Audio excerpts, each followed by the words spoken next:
Hello, I'm Chris McGranaghan and this is Those Old Records in Rugeley in Staffordshire. We opened in 2010. This is a privately owned indoor market, and we came in here, my wife and I, to buy a chicken. And we left with a shop. I'd started to sell records at record fairs and online because I retired at 50, so I was a man of leisure. And I took on a shop for 3 months thinking, well, I'll get it out of my system. And 9 years later, we're still here. I was looking for a venue. I was looking for a place to be, and Lichfield was out of the question because it's very expensive. I'll be paying quadruple what I'm paying here. Rugeley turned out to be a cheap option because there's no business rates. It's a town that's suffered a lot down the years because of pits closing and stuff like that, and there's no lease. I wanted to run this business like a business in a professional way. And obviously you look at your overheads first, and with low overheads it seemed like a viable thing to do. The first shop wasn't here, it was across the hall. It was 11 foot square, so it was a very small shop, and mainly I opened it to try and shift a lot of cheap budget albums that I couldn't shift and didn't want to haul to record fairs. And the first customers were customers who are still here to this day. You know, they came locally, some record dealers came. Well, record dealers will go to anything. And we expanded after a week. You know, we actually doubled the size of the shop in a week because the way the units were built, you could knock walls down and stuff like that. So we very quickly found that a lot of people were coming to the shop who knew me, some who didn't, and records were coming through the door then like they were going out of fashion. People were selling collections, so I was buying a collection virtually every day of the week. And I realised that perhaps this is a good thing to do. I like to buy anything that's not pop music. So the whole idea of the shop is to have a wide range of stock, and you'll see a lot of jazz, you'll see a lot of blues and reggae and soul and stuff like that as well. And it's not, some shops to me are too genre specific. This isn't, you know, if it's good music, I'll stock it. We had a very rare album by Don Rendell called Dusk Fire, and it was a beautiful copy as well. And this was in the old shop, and I was delighted to get this, and I was even more happier still that I bought it 500 yards from home. The fact that somebody 500 yards from me had a copy of this for 30 years was like, you know, astonishing really. And I put it in the window at 650 quid, which to me was quite a reasonable price for this rare record. And this guy came in ranting and raving and saying, how dare you put a record like that in the window in Rugeley? Nobody's got that sort of money, blah blah blah, and really ranting. And I asked him, how much did you pay for your last widescreen telly? And he says, oh, about 500. I said, well, there you go. You know, it's people's choice.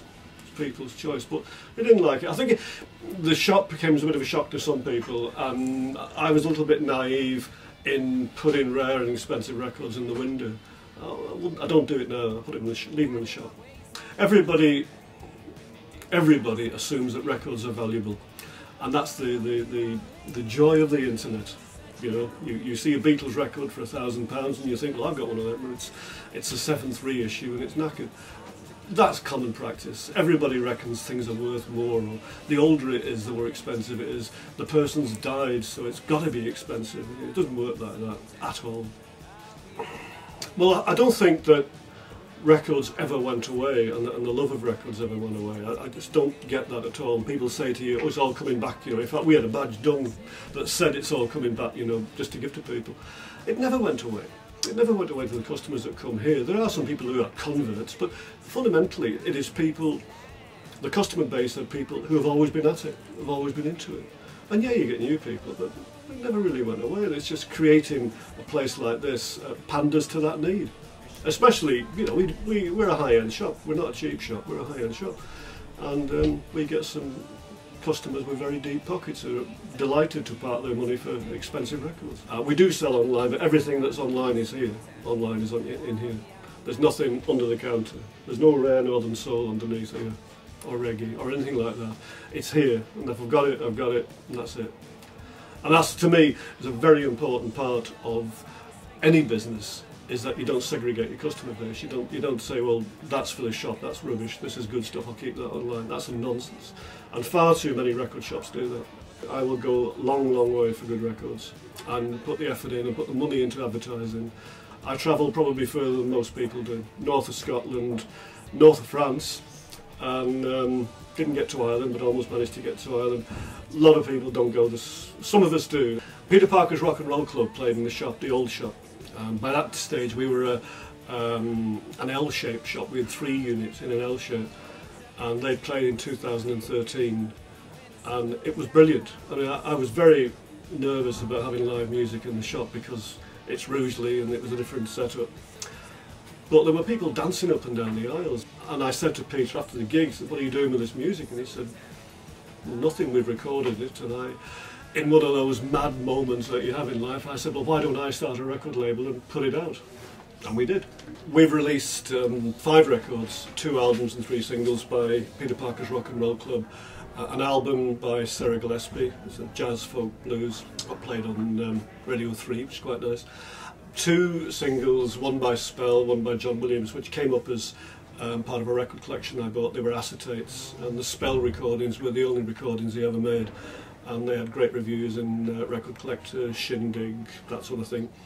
We released a heavy metal single by Vicious Nature, who are a local band, and they're sort of an offshoot from quite a famous new wave of heavy metal band called Martial Law. An album by the Madeline Rust, again metal grunge female singer from Nottingham. And we're about to release a new single by Richard Riley today. We've released 1 album and 1 12-inch single by Richard Riley, who is an astonishing musician. I had a guy back in the summer who came in with 2 very, very tatty carrier bags, and he said, "All right, mate, I couldn't sell these at the boot fair the other day, will you buy them off me?"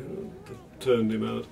Probably the funniest thing was a character, so a bit of a long story, I won't go into it too much, but a bit of a character whose son played in a Queen tribute band, and he was Freddie Mercury, and this character tried to convince me that his son was far better than Freddie Mercury, and that what we really ought to do would be to record his band and release it on my label, and record a load of Queen songs.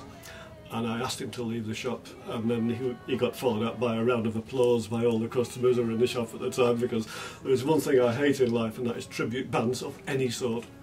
Okay. That's it. That's the main thrust of the whole business. Is, I wouldn't say you're here to educate people, but one of the big problems I found with record fairs was it was very stale. It was the same people selling the same music to the same people week on week on week on week.